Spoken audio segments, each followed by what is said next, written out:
Ladies and gentlemen, welcome back to another episode of One Man, One Voice. Appreciate you all being here today. It is going to be a good episode. I have this one kind of more planned out. I wanted to talk about addiction, and this is just going to be general, just for everybody who has an addiction, because I think that we all experience similar things when we are going through an addiction. We have, the people who deny being addicted. We have people, the cravings. We have the relapses. We have, those cravings that show up out of the blue like a year or two or more later. I think it's fair to say that, regardless of what addiction it is, the symptoms, the things that we all struggle with are the same, but the degree at which we struggle, the degree of those symptoms, the severity, varies depending on what you're dealing with. But, first off, I want to start off by saying that, addiction does nothing but harm. It does nothing but harm to your body, to your mental health, to your physical health. It does nothing but harm the relationships around you, the people around you, your whole livelihood. There is no benefit to addiction. Everything that is good is short term. It doesn't last.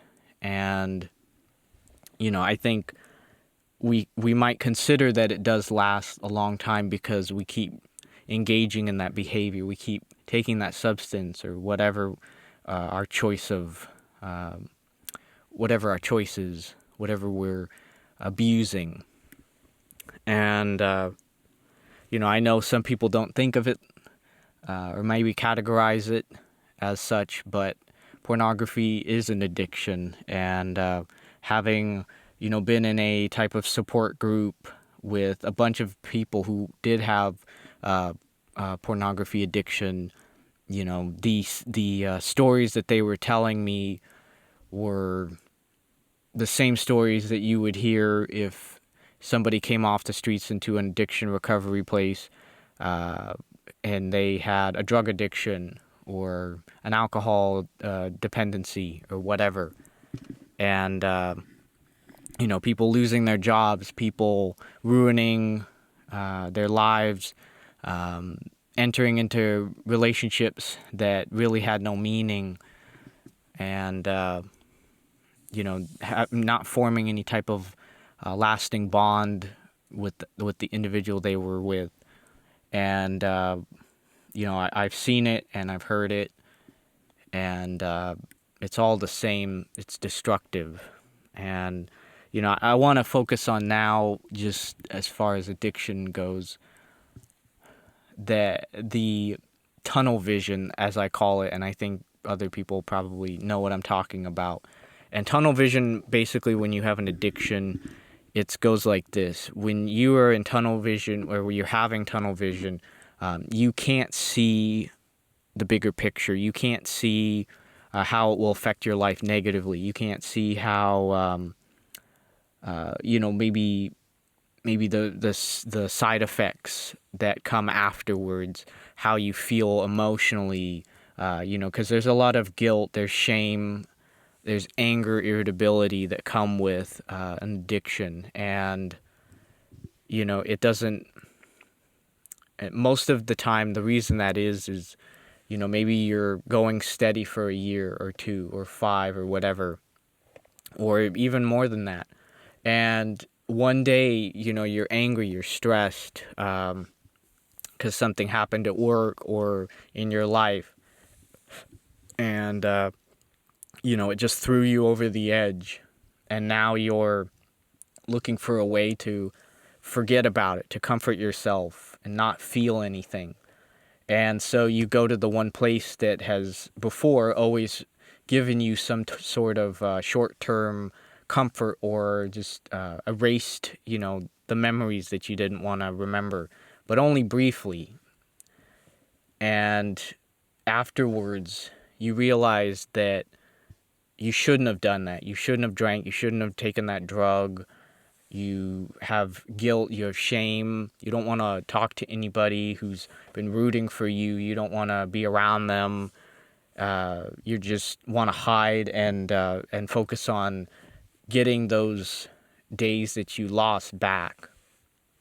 And that's that tunnel vision is it puts you in a state where you're not thinking about any of those things I just talked about. You're not thinking about how you might get angry, or you might feel shame, or you might be guilt-ridden.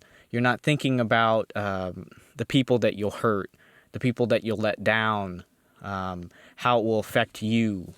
None of that matters in the moment. And the only thing you see in front of you is the substance of your choice. That's it. Your heart rate starts beating. You start getting super excited about it. You can't wait. The anticipation builds, and you get a dopamine release. You get the feel good chemicals, and you can feel all of that combined.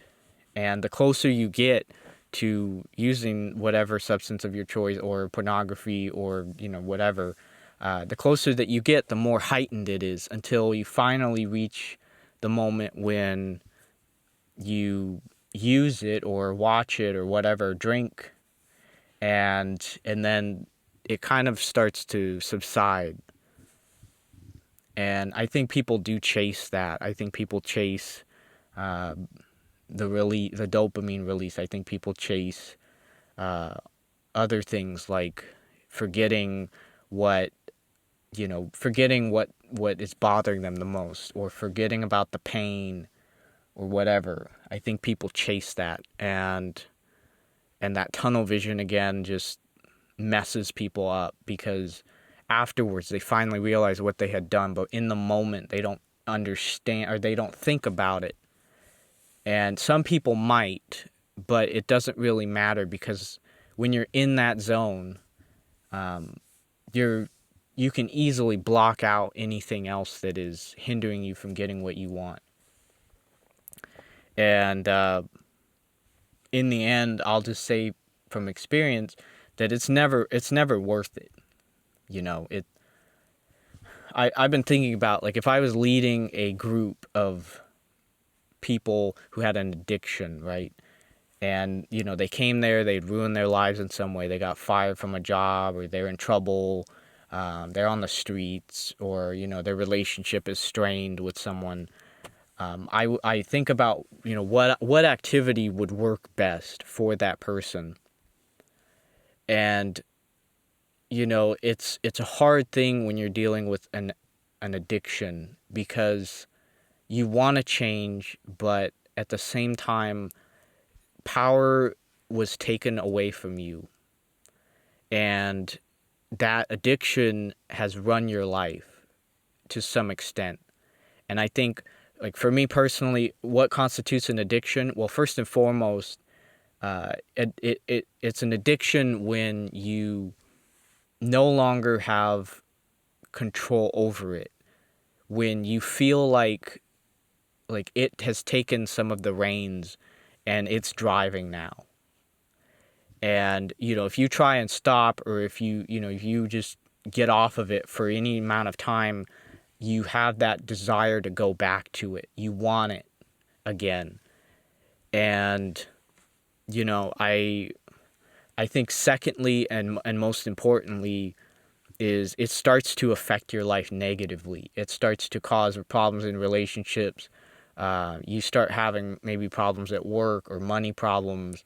You start hurting people. They start noticing things about you that they don't like, behaviors, or, you've been distant or something. And I think that those two things together constitute an addiction. The willingness to quit, but not feeling like you can, and having visible damage to your life in some way, whether that's your body or just things around you. And I don't talk to people who are addicted. I don't talk to people with addictions. I think for the most part, It's not something that people every day, go around and say to the world that they have an addiction. And it because it's nothing that you should publicize. It's nothing that you should be proud about. It's messing with your life, and for some people it's ruined their lives. And for other people, they'll never get out of it, and they'll eventually die from addiction. And I think about, I just don't talk. I don't talk to people with addiction, but as someone who was addicted, I can speak on it because I've been there, done that, and I know what it can do to you. You're not the same person when you're addicted. If anyone out there is not addicted to something and they're trying to find out what's going on in someone's mind, I'm telling you right now, you're not the same person that you are when you have that craving, when you want that. And I'm telling you that it's a strong craving, and it's very hard to resist it. And I know by saying all this, I'm probably painting myself as someone who, just doesn't seem like they have themselves together, or, just doesn't look good as far as, oh, well, we want to be around this person. I think saying you have an addiction can be a turnoff, and that doesn't necessarily mean for relationships like dating, but also just friendships and whatnot. But it is, when you're in that zone, and I've felt this in the moment, you're not the same person. That you're different. You're different. And for me, it felt like I was a monster. It felt like, you're kind of unrecognizable. At least that's what I thought of myself, is that I'm not recognizable. And, when you're calmed down, when you're yourself, you can see, you could tell, oh yeah, this is me normally, and then you could tell that's not me at all. So it changes you, and it opens doors up. And I'll say that when you open a door up, the first time is the hardest. The second time is easier, and then after that, it just gets easier and easier until, you don't think about it. And, I think the reason why people chase after something more and more, like they want to increase the amount that they get, or they want to drink more, take more drugs, do whatever, something, even for pornography, something more hardcore, is because, at first you are, whatever you're engaged in, you get enough of it and you're satisfied. But as you go more and more, you become comfortable with whatever feelings, whatever, chemical release that you get. And then you have to push it even farther in order to get the same level that you had in the beginning. And I think for all addictions across the board, this is true. You try something and it's new, and it gives you a different type of rush that you've never felt before, and you want more of that. Or you try even more of something like a drug, and it gives you that rush that either you haven't felt in a while or that you haven't felt before, and you end up wanting more of it, and eventually you just damage your body or you kill yourself. For the less harmful things like pornography, which doesn't damage your body as far as like your internal organs, the essential organs that you need to live, you'll damage relationships, you'll experience depression, you'll feel shame, and for the people who laugh about it and think that it's a funny thing, they're blind. They don't understand it. They think it's a harmless thing, and that's how it's been pushed. It's a harmless thing. Well, I could tell you, if you walk into a Celebrate Recovery and you talk to some people who have sexual addiction, it's not going to be funny. And in fact, you're probably going to be weirded out and want to leave. And but you're going to hear stories of people who ruin their lives with pornography addiction. And you're going to hear of people who, possibly had to go to a recovery program in order to get a hold of their addiction. So despite what the world puts out there, pornography is not something that's funny. If you want a bunch of men out in the world who sexualize women and treat them like they're nothing more than meat or whatever, then yeah, go ahead and keep pushing pornography addiction. Go ahead and keep pushing for people to watch it, and go ahead and make it more and more easily accessible to other people. But if you want to actually make this world better, then you need to restrict it fully and make it illegal, just like child pornography is illegal. There's no benefit to it. But back to what I was saying about the what activity would I have people do who came in with an addiction. I would have them bring somebody or call somebody that they love, like a husband and a wife, or boyfriend, girlfriend, and or if they don't have anybody, whatever, I would have them say it out loud as if somebody was there with them, to somebody that they loved before, whether it was a friend or whether it was a family member. I would have them look them in the eyes. They can't look away. I'd have them look them in the eyes, and I'd have them say, "I love you, but I love this more." And I'd want them to watch that person's reaction, because I guarantee you that there would be people there who would be crying, who would have a negative reaction to what that person said, because it would break their hearts, so to speak, to hear that. And I'd want the person who came there for help to hear that person's voice change, to hear them break down or see them break down and understand that this is where they're at. And I would make that known to them. I would say, this is where you're at right now.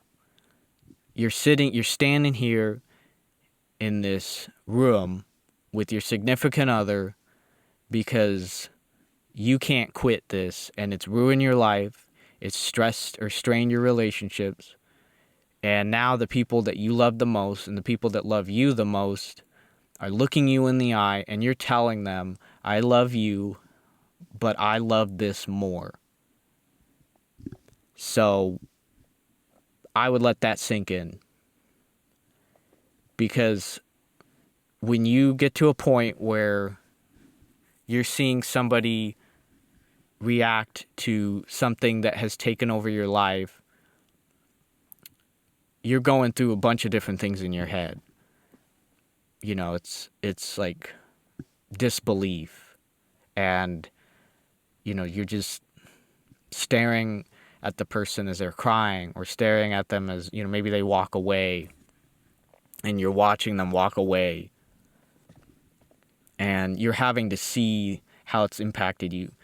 If you hadn't gotten into that addiction, where you'd be at home, with your family, you'd be hanging with friends, but instead you're at an addiction recovery group trying to beat something that is trying to take over your life and ruin it. So that's what I would do. And I know that I haven't seen that happen yet anywhere. But I think if you want someone to understand what they're doing, then you need them to see the face, of the people who are being affected by their addiction. They need to see how it's affecting their lives and the lives of those around them. And there may be some people out there who just totally write it off, laugh about it, think it's nothing big. And I think those people are closer to being too far gone, because the only way that those people will wake up is if something worse happens, like they overdose or die, or they end up just totally destroying their lives. And I wrote a quote back in 2019 after having successfully, I guess you could say, gotten some traction in life. And I thought it was pretty good.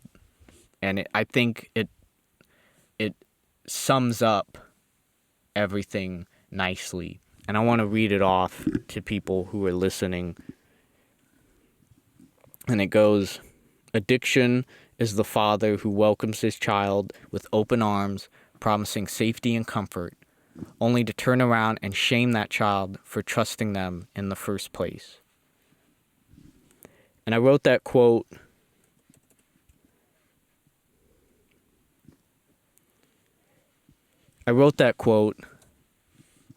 with some things in mind. I thought about addiction, and I thought about, what is it?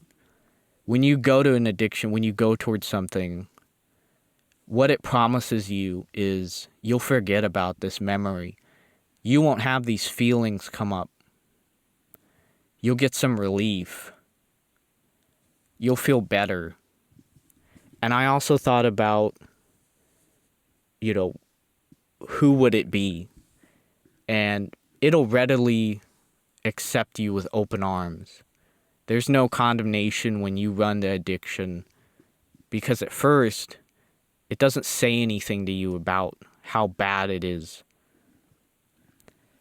And it will accept you, and it will hug you with these, warm, open arms. And then afterwards, that's when the shame comes in. That's when the guilt comes in. That's when it all starts to hit you. That, what did I just do? Why do I keep doing this? How do I stop? And then you get depressed, and then you get sad, and then you feel shame, and then you get irritated and angry. And that's the last part, is that it'll shame the child for trusting them in the first place.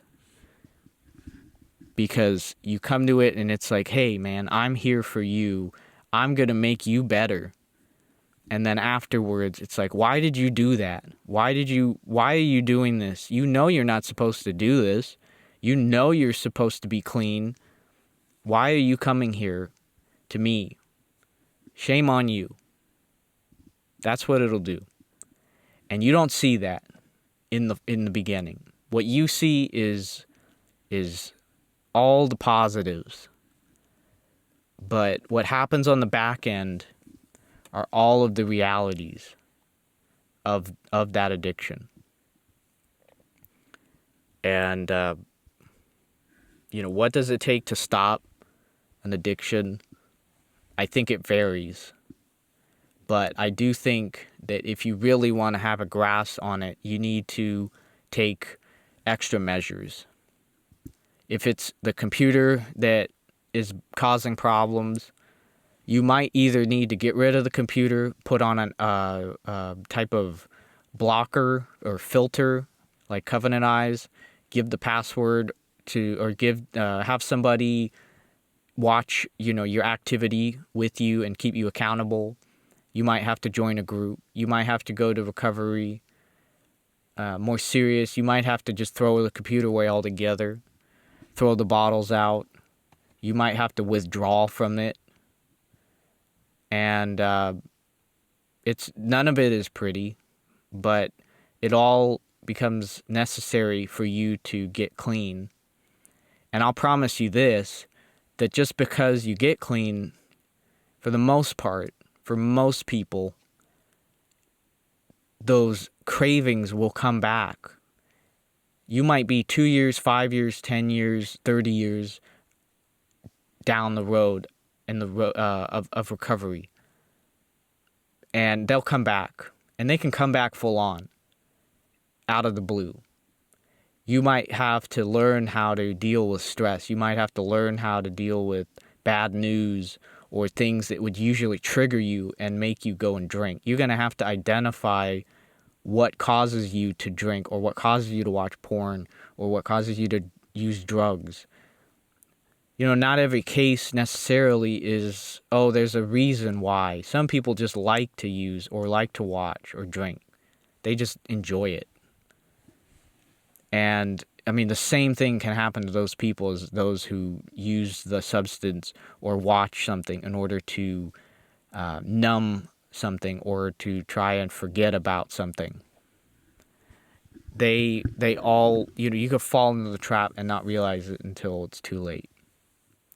But you will have struggles, and it may last the rest of your life. I've heard people say that they don't have any struggles anymore. They haven't had a craving at all. I don't know if that's true or not. I don't know if they're being truthful, because I don't know who they are as people. But I can tell you that for me, and I think for a lot of other people, that's not the case. You have to battle it. It might seem like every day, and it could be every day. And you have to be aware of, things that put you in a bad spot where you could use again, or watch again, or drink again. You have to be aware of those things, and you have to do your best to avoid them. And so if that's the friends around you, or if that's the bottle or the bar that's near your house, or the computer that's right upstairs, you have to be aware of that. And it's an eerie feeling when you go near it, because you wonder if that craving is going to show up. And you might have to, just change things up, because that's what's required in order to beat this type of stuff. Because even though the world celebrates drinking and celebrates all this other stuff, they don't care about you or how it affects you. It's more like this world is saying, who cares as long as you're having fun? That's really the message that I'm getting from this world. Who cares if you destroy your life? Who cares if you hurt other people? Who cares if, whatever happens? As long as you're having fun, that's all that matters. And people buy into that. They don't care. As long as they're having fun, that's what matters. And so you're going to become an outcast of the world, because the world is going to look at you and say, well, why don't you want to drink, or why don't you want to watch porn, or why don't you want to take drugs? And you'll tell them why, and they'll just say, well, whatever, okay, fine, go your own way. And you're going to have to. So I know I rambled on, but I think I did a pretty good job of just painting a description of what addiction is like, of what you're going to face when you try and quit, or, after the process of quitting. I think what it really takes is a moment or event, or just years of building up for you to come to the realization that what you're doing is basically taking years off your life, because you spent all that time, getting drunk or whatever. You spent all that time doing that. And so now what? Now you're just having to pick up the pieces. And I think one of the things that people won't think about until it hits you is this fear. And I want to go back to, what constitutes an addiction. I think the third thing that I'll add is an addiction. Something becomes an addiction when you are afraid to quit, because you're so afraid of what life will be like without it. You don't know what life will be like without that substance or whatever you use. And that keeps you going in the addiction, because your mind tricks you into believing that if you quit, well, what's going to happen? And you're afraid. You're afraid of what is going to happen, or how your life is going to be without it. And that fear is real. And that fear will make you question whether you really want to quit or stay in it. And that's something that each person has to decide for themselves, of whether or not, they want to push through that. But in any case, I appreciate you all being here. If you stayed this long for the episode, I appreciate it. If you're struggling with addiction and you're deciding on whether or not to quit, or you're thinking about it, you might want to take some time to think about the damage that it's caused you, how many years it's taken off your life. Is it worth it? And consider what you'll have to face if you decide to quit. Because the road is not going to be easy by any means. And understand the consequences of quitting. And understand how you'll have to change your life if you want to quit for good. And that's about it. So I appreciate you all listening to this. I think I'm just going to leave this as one whole video, or one whole video. Because I think there's a lot of important points I've touched on, and I don't want to just chop it up so people can listen to it more easily. I think that, honestly, I think the reason why people chop up is, one, because they need to edit it, because they make a lot of mistakes, and two, because people's attention spans are so short that like a 20-30 minute video is too long, so 9-10 minutes is good enough. But I think there's a lot of points that I made in this audio cast, this episode, that people should hear, and so I'm just going to leave it as it is. So I appreciate you all coming on here and listening to this. I hope that it made you think about your life or your addiction, if you have one, or the addiction of someone in your life, and the addiction that they're battling, and maybe how you can maybe you can see it through their eyes. And for those who don't know how to support someone with an addiction, I would say the best support is challenging them to quit, is taking initiative, and it's going to be hard on you. It's going to be hard on you as the helper, as the person overseeing things, because you're going to be in it with them. You're going to see their struggles. You're going to see everything up close. And so, if you take it upon yourself to help them out, that's a big thing that you're doing. And it's going to be hard as well. But if you really want to help someone quit, the best thing to do is to be the one that's, checking in on them, keeping them accountable. Maybe they don't have the strength to throw away the bottles, so you go over there and you chuck them out. But understand that you can only do so much. You can't parent them. It's really up to that person whether or not they truly want to quit. And if they do, then they'll stick with it. But those hard times, the cravings that come, can fold people and make them turn back to whatever they were doing in the first place. So understand as well that that person might fall back into it, and they might fall back into it again and again and again, have times where they are clean and then fall back.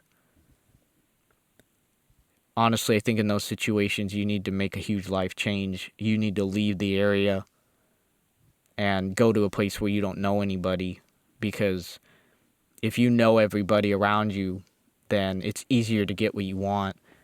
With alcohol, it's a lot harder, because with alcohol, it's everywhere.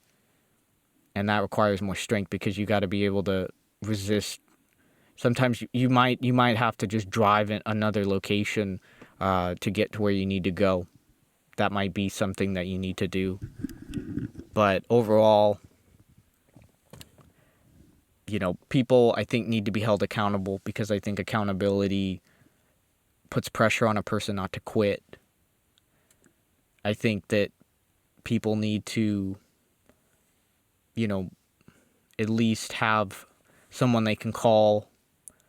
I remember there was someone, a counselor, that told me, you have someone you can call, and maybe you don't reach them, but you call them and they have a voicemail, and you leave it.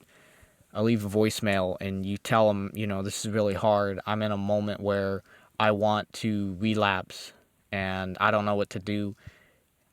And I think I'll do another episode, because I don't want to make this one too long, on, things that you can do while you're going through the process. But it does require a lot. And, you have to ask yourself whether you're willing to do that or not. And if you're not, you're just going to go back to it. And if you are, then you're going to be willing to quit. But I think what needs to happen in this world is that our America, that every other country as well, needs to promote a view that addiction is harmful, and they need to include pornography and anything else that ruins someone's life in some way. Because what's coming out right now in the world is not good, and there's no surprise why the world is the way it is. I think we've kind of given up. I think that we've kind of seen everything going on in the world, and we're like, well, we can't really do anything to help everybody. And that's true. We can't. And so the homeless people will continue to be addicted to drugs. The wealthy will continue to be addicted to drugs, and people will just end up losing their lives. And, we can't help everybody, because, it's true, you can't help someone who doesn't want to get help themselves. You can try, but eventually they'll just keep going back to what they were doing in the first place. So I appreciate, again, I know I said this, but thank you, and I hope you learned something.